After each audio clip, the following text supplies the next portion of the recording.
আজকের এই প্রোগ্রাম শিক্ষামূলক প্রোগ্রাম। এই জন্য শিক্ষার গুরুত্ব ও তাৎপর্য সম্পর্কে আমি আপনাদের সামনে আলোচনা করব ইনশাআল্লাহ। শিক্ষা অত্যন্ত গুরুত্বপূর্ণ জিনিস। আমরা জানি বাংলায় একটা স্লোগান খুব প্রসিদ্ধ, শিক্ষা জাতির মেরুদণ্ড। ফলে এই শিক্ষাকে শক্তিশালী করার জন্য আমাদের রাষ্ট্র তার বিশাল জনশক্তি এখানে ব্যয় করে রাষ্ট্রের উদ্যোগে। রাষ্ট্র তার বিশাল অর্থ ব্যয় করে এই খাতে, যাতে করে শিক্ষিত শ্রেণী গড়ে ওঠে, শিক্ষার যেন বিস্তার লাভ করে। এই জন্য রাষ্ট্রের আন্ডারে গুরুত্বপূর্ণ একটি মন্ত্রণালয় রয়েছে, সেই মন্ত্রণালয় হলো শিক্ষা মন্ত্রণালয়। শিক্ষা মন্ত্রণালয়ের কাজ বাংলাদেশে শিক্ষা রিলেটেড যত ধরনের তৎপরতা আছে ওই সমস্ত জায়গাগুলোতে সহযোগিতা করা, আর্থিক সহযোগিতা, জনশক্তির মাধ্যমে সহযোগিতা, কিংবা আরও যত সহযোগিতা আছে সব কিছু করে। রাষ্ট্রের এখান থেকে প্রাপ্তি কি? যারা রাষ্ট্রের অর্থায়নে পড়াশোনা করে শিক্ষিত হয়, ডাক্তার হয়, ইঞ্জিনিয়ার হয়, ব্যারিস্টার হয়, আপনি আমি যদি হিসেব করি তাহলে দেখব যে রাষ্ট্রের অর্থায়নে শিক্ষিত হওয়া এই মানুষগুলো রাষ্ট্রের কাজ নিঃস্বার্থভাবে করে না, বরং এই লোকগুলো রাষ্ট্রের পরবর্তী কাজগুলো করতে হলেও তারা টাকার বিনিময়ে তারা পরবর্তী কার্যক্রমগুলো পরিচালনা করে। কেউ যদি ডাক্তার হয় তাহলে সে ফ্রিতে ডাক্তার হয় না। কেউ যদি ইঞ্জিনিয়ার হয় অথবা কেউ যদি ব্যারিস্টার হয়, আপনি খেয়াল করলে দেখবেন এদের কেউই ফ্রিতে সেবা দেয় না, বরং এদের প্রত্যেকেই অর্থের বিনিময়ে তাদের এই সেবা দিয়ে থাকে। প্রশ্ন হলো, রাষ্ট্র অর্থের বিনিময়ে নিজের অর্থ ব্যয় করে এই বিশাল বড় গোষ্ঠীটাকে দাঁড় করালো, বিশাল ইনস্টিটিউশন প্রতিষ্ঠানগুলো দাঁড় করালো, বিশাল জনশক্তি শিক্ষাবিদদেরকে দিয়ে শিক্ষা পরিচালনা করলো। রাষ্ট্রের লাভ কি? সহজ কথা, রাষ্ট্র কিছু শিক্ষিত মানুষ পেল, রাষ্ট্রের মেরুদণ্ড শক্তিশালী হলো। যেই স্লোগান দিয়ে আমাদেরকে শোনানো হয় শিক্ষা জাতির মেরুদণ্ড, তো জাতির মেরুদণ্ড শক্তিশালী করার জন্য রাষ্ট্র এই যাবতীয় আয়োজন এবং কাজগুলো করে। এখন প্রশ্ন হলো, শিক্ষাই জাতির মেরুদণ্ড, সামগ্রিকভাবে এই স্লোগান ব্যাপকভাবে এটা কতটা যথাযথ এবং সঠিক? নাম্বার 2, আমাদের রাষ্ট্র ব্যবস্থাপনা শিক্ষা মন্ত্রণালয়, শিক্ষা বলতে যেই শিক্ষাটাকে বোঝায়, যেই শিক্ষাকে প্রতিষ্ঠিত করার চেষ্টা করা হয়, শুধুমাত্র এই শিক্ষাটাই জাতির মেরুদণ্ড, এর বাহিরে কোনো শিক্ষা জাতির মেরুদণ্ড নয়। এই যে এক ধরনের মেসেজ আপনি আমি যদি খেয়াল করি তাহলে দেখব, এই যে আমাদের কোরআন শিক্ষা বোর্ড, শুধু গাজীপুরে এই শিক্ষা বোর্ডের আন্ডারে 300-র অধিক প্রতিষ্ঠান আছে। এই শিক্ষা বোর্ডের বাহিরেও বেফাকুল মাদারিসিল আরাবিয়া এই শিক্ষা বোর্ড রয়েছে, আঞ্চলিক শিক্ষা বোর্ড রয়েছে। সমস্তগুলো হিসেব করলে দেখা যাবে এই শিক্ষা প্রতিষ্ঠানগুলোতে আমাদের শিক্ষা মন্ত্রণালয় থেকে কোনো টাকা দেওয়া হয় না। আমাদের শিক্ষা মন্ত্রণালয় থেকে কোনো ধরনের শিক্ষিত জনশক্তি দিয়ে বরাদ্দ দেওয়া হয় না। আমাদের শিক্ষা মন্ত্রণালয় থেকে এখানকার জন্য কোনো বরাদ্দ দিয়ে বিল্ডিং নির্মাণ করা হয় না। আমাদের শিক্ষা মন্ত্রণালয় থেকে পাঠ্যপুস্তক দেওয়া হয় না। আমাদের শিক্ষা মন্ত্রণালয় থেকে কোনো ধরনের সহযোগিতা দেওয়া হয় না। সহযোগিতা দেওয়ার উদ্যোগও গ্রহণ করা হয় না।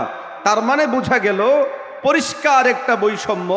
শিক্ষা জাতির মেরুদণ্ড বললেও আমাদের শিক্ষা মন্ত্রণালয়, শিক্ষাক্রম যার সাথে যারা যুক্ত, শিক্ষা বোর্ডের সাথে যারা যুক্ত, দ্বীনি শিক্ষাগুলোকে তারা এক পাশে করে, একটা সাইড করে জাগতিক শিক্ষাটাকে সবচেয়ে বেশি তারা গুরুত্ব দিতে চায়। এখন আপনার আমার জন্য জরুরি হলো উম্মার সামনে এই কথাটা পরিষ্কার করা যে শিক্ষাই জাতির মেরুদণ্ড। এর মানে কি শুধুই জাগতিক শিক্ষা? জাগতিক শিক্ষাইকে জাতির জন্য শিক্ষিত শ্রেণী দেয়, শিক্ষিত মানুষ উপহার দেয়, নাকি আরও আছে যারা এই জাতিকে শিক্ষিত মানুষ উপহার দেয়? আমি স্পষ্ট ভাষায় বলি, কোরআন শিক্ষা বোর্ডের মতো, বেফাকের মতো, আঞ্চলিক বোর্ডগুলোর মতো আমাদের বোর্ডগুলো এই জাতিকে শিক্ষিত সন্তান দেয়। শুধুমাত্র শিক্ষিত সন্তান নয়, সুসন্তান উপহার দেয় এবং গুণওয়ালা সৎ নাগরিক উপহার দেয়, যারা আমানতদার হয়, সত্যবাদী হয়, এই দেশপ্রেমিক হয়, দেশের জন্য নিজেদের জীবন বিলিয়ে দিতেও বিন্দু পরিমাণ কুণ্ঠাবোধ করে না। কোরআন শিক্ষা বোর্ড সহ ইসলামী শিক্ষাধারা থেকে এই ধরনের নাগরিকগুলো এই দেশ এবং জাতির জন্য এই শিক্ষাঙ্গন, এই শিক্ষা কারিকুলাম এবং এই শিক্ষাঙ্গনগুলো বারবার আমাদেরকে উপহার দিয়ে যাচ্ছে। মোহতারাম হাজিরিন, আমাদের শিক্ষা কারিকুলাম এবং শিক্ষা কার্যক্রমকে মানুষের সামনে অগ্রহণযোগ্য, মানুষের কাছে অপ্রয়োজনীয় সাব্যস্ত করার জন্য বিভিন্ন কৌশল অবলম্বন করা হয়ে থাকে। যেই সমস্ত কৌশলগুলো অবলম্বন করা হয়, ওই সমস্ত কৌশলগুলোর মধ্যে অন্যতম কৌশল হলো আমাদের এই শিক্ষাধারার যাবতীয় কার্যক্রমগুলোকে মানুষের সাথে সম্পৃক্ত যাবতীয় বিষয় থেকে দূরে সরিয়ে রেখে এখানকার যারা শিক্ষিত হন তাদেরকে জাতি পরিচালনার বিভিন্ন সেক্টর থেকে দূরে সরিয়ে রেখে মানুষের সামনে মেসেজ দেওয়া হয়। হুজুররা এবং মাদ্রাসা পড়ুয়ারা কাজে লাগে কোথায়? ও মসজিদে। এটাকে খুব প্রয়োজনীয় জায়গা মনে করা হয় না। মাদ্রাসায় প্রয়োজনীয় জায়গা মনে করা হয় না। আলেম হয়, হাফেজ হয়, প্রয়োজনীয় জায়গা মনে করা হয় না। বরং আরো একটু ব্যাপকভাবে ছড়িয়ে দেওয়ার চেষ্টা করা হয়। এই হাফেজ, এই আলেম, এই মুফতি, মুহাদ্দিস, মুফাসসিরেরা দেশ এবং জাতির জন্য বোঝা, দেশ এবং জাতীয়দের কোনো কাজে আসে না। ফলে বারবার আওয়াজ উঠানো হয় একই শিক্ষা কারিকুলামে সবাইকে নেওয়ার জন্য, বারবার আওয়াজ উঠানো হয় মূল ধারায় ফিরিয়ে নেওয়ার জন্য। আমরা স্পষ্ট ভাষায় বলি, মূল ধারায় সবাইকে আনুন, এটা কোনো অসুবিধা নাই। তবে মূল ধারা মানি প্রচলিত জেনারেল শিক্ষাধারা। কেউ যদি দাবি করে তাহলে এই দাবি মিথ্যা, শতভাগ মিথ্যা। বরং মূল ধারা হলো কোরআনী শিক্ষা। যেই জিনিস গারে হেরার মধ্যে এসেছে, যেই জিনিস আল্লাহর পক্ষ থেকে এসেছে, অতএব শিক্ষা মন্ত্রণালয় শিক্ষা কারিকুলামের এই চক্রান্তকে ধূলিসাৎ করার জন্য আমরা আমাদের জায়গা থেকে সর্বোচ্চ পরিমাণ চেষ্টা করতে হবে। তাদের সাথে যুক্তিতর্কের জায়গা থেকে স্পষ্ট করা লাগবে, আল্লাহ রব্বুল আলামিন আইয়ামে জাহিলিয়াতের যে পরিবর্তন সাধন, এটাকে শিক্ষার মাধ্যমেই করেছেন। আমি স্পষ্ট ভাষায় বলি যেন কোনো ভুল বোঝাবুঝি না হয়। প্রচলিত আমাদের যেই জাগতিক শিক্ষাধারা, স্কুল, কলেজ, ইউনিভার্সিটি এবং ওই শিক্ষাধারার যেই কারিকুলাম, যেখান থেকে আমাদের সন্তানদের কেউ ডাক্তার হয়, কেউ ইঞ্জিনিয়ার হয়, কেউ ব্যারিস্টার হয়, এদের সাথে আমাদের কোনো বিরোধ নাই। তারা উম্মার একটা প্রয়োজন পূরণের জন্য কাজ করেন, সেটা হলো দুনিয়াবি এবং জাগতিক প্রয়োজন পূরণের জন্য তারা কাজ করছেন। অতএব এই শিক্ষা কারিকুলামগুলো, এই শিক্ষাঙ্গনগুলো, এই শিক্ষাধারাগুলো লাগবে, প্রয়োজন আছে, প্রয়োজনীয়তা অস্বীকার করি না। তবে যদি কেউ আমাদের মাদ্রাসাগুলোকেও, কোরআনী শিক্ষাধারার এই প্রতিষ্ঠানগুলোকেও স্কুল, কলেজ, ইউনিভার্সিটি বানায়া মূল ধারায় নেওয়ার কাজ করার চেষ্টা করে, প্রচেষ্টা চালায়, ষড়যন্ত্র করে, তাহলে তাদের এই ষড়যন্ত্রকে ভেঙে দেওয়ার জন্য, চূর্ণ বিচূর্ণ করে দেওয়ার জন্য আমাদের সতর্ক, সাবধান এবং সজাগ থাকতে হবে। মুহতারাম হাজিরিন, রাসূলুল্লাহ সাল্লাল্লাহু আলাইহি ওয়াসাল্লাম এবং তার সাহাবায়ে কেরামগণ সামগ্রিকভাবে উম্মার প্রয়োজনীয় যতগুলো কার্যক্রম ছিল সব কার্যক্রম পরিচালনা করেছেন না করেন নাই? জোরে বলতে হবে। করেছেন। উম্মার প্রয়োজন সমাজ এবং রাষ্ট্র চালানো। রাসূলুল্লাহ সাল্লাল্লাহু আলাইহি ওয়াসাল্লাম নিজে রাষ্ট্র চালিয়েছেন। নবীজি যখন রাষ্ট্র চালিয়েছেন তখন মানুষের নিত্য নৈমিত্তিক যেই প্রয়োজন, অন্ন, বস্ত্র, বাসস্থান, শিক্ষা, চিকিৎসা, এই সমস্ত জিনিসগুলোর যোগান তিনি দিয়েছেন। নবীজির পর সাহাবায়ে কেরামগণ রাষ্ট্র পরিচালনার দায়িত্বভার গ্রহণ করেছেন। সাহাবায়ে কেরামও উম্মার প্রয়োজনীয় সমস্ত জিনিসগুলোকে সাপোর্ট দিয়ে গেছেন। গোটা পৃথিবীর কোনো ইতিহাসবিদ, কোনো শিক্ষাবিদ আজ পর্যন্ত এই কথা দাবি করতে পারবে না কোরআনের শিক্ষায় শিক্ষিত নবী মুহাম্মদ রাষ্ট্র পরিচালনার সময়ে উম্মতের কোনো চাহিদা পূরণ করতে পারেননি, কিংবা আবু বকর, ওমর, ওসমান, আলী থেকে শুরু করে আজকের দিনে যারা রাষ্ট্র পরিচালনায় যুক্ত আছেন, ওলামা, দিনদার, আল্লাহওয়ালা, অথবা যেই সমস্ত রাষ্ট্রগুলোতে ইসলামী শাসন জারি আছে, কেউ এই কথা বলতে পারবে না যে সেখানে মানুষের নিত্য নৈমিত্তিক প্রয়োজনীয় বিষয়গুলোর প্রতি অবজ্ঞা করা হয়, সেগুলো পূরণ করা হয় না, সেগুলো যথাযথ হয় বাস্তবায়িত হয় না, এই কথা কেউ বলতে পারবে না। এখান থেকে স্পষ্ট হয় শিক্ষা যেটাই হোক, একজন মানুষ জেনারেল শিক্ষায় শিক্ষিত হয়ে তিনি যেমন রাষ্ট্র চালাতে পারেন, ঠিক তেমনিভাবে একজন আলেমও রাষ্ট্র চালাতে পারে।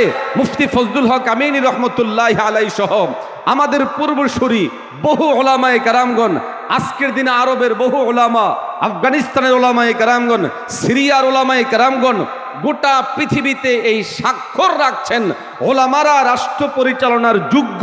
বরং তারা যদি রাষ্ট্র পরিচালনা করেন, রাষ্ট্রে শান্তি আছে, সুখ আছে, চোর বাটপাররা তখন পালানোর পথ খুঁজতে থাকে।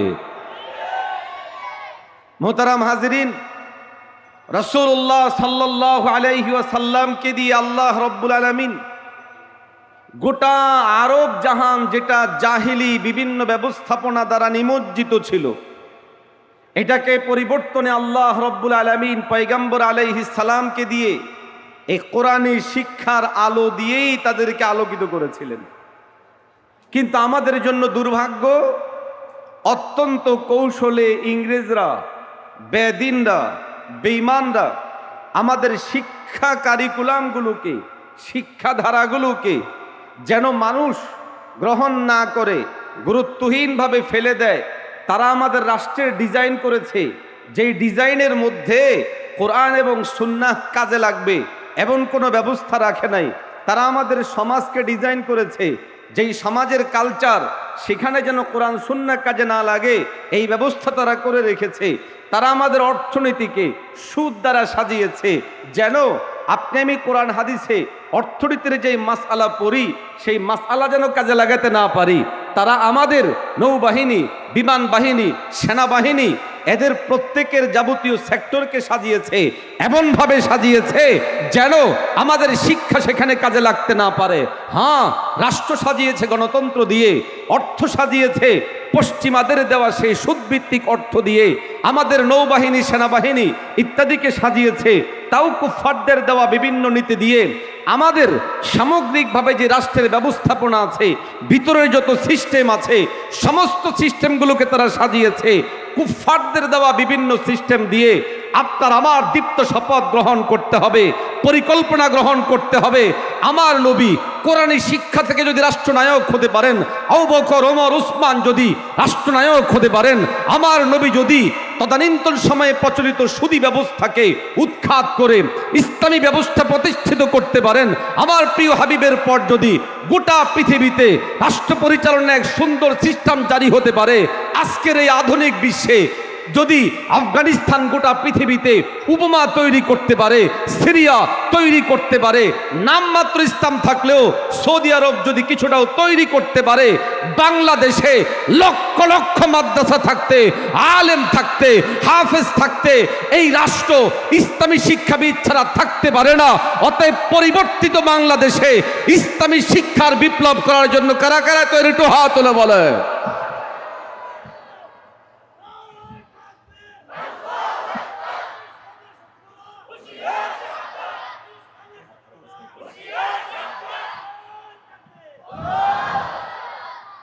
আল্লাহ আমাদেরকে কবুল করেন। আমাদের সম্মানিত আলোচক চলে এসেছেন, এই জন্য লম্বা করার সুযোগ নেই। সারমর্ম হলো উম্মার সামনে এই বিষয়গুলোকে পরিষ্কার করা জরুরি। কেউ কেউ মনে করে হুজুর হলে সমাজ, রাষ্ট্র, অর্থ, যাবতীয় ব্যবস্থাপনা এগুলোর সাথে যুক্ত থাকা যাবে না। কেউ কেউ মনে করেন কোরআনী শিক্ষাধারা এটা সমাজ এবং রাষ্ট্রের সাথে সম্পৃক্ত না। এই ধারণা ভুল। পয়গম্বর আলাইহিস সালাতু ওয়াস সালাম, সাহাবায়ে কেরাম, আমাদের পূর্বসূরি ওনারা যারা কোরআনী শিক্ষায় শিক্ষিত ছিলেন, একই সময়ে তারা মসজিদও পরিচালনা করেছেন, রাষ্ট্র পরিচালনা করেছেন।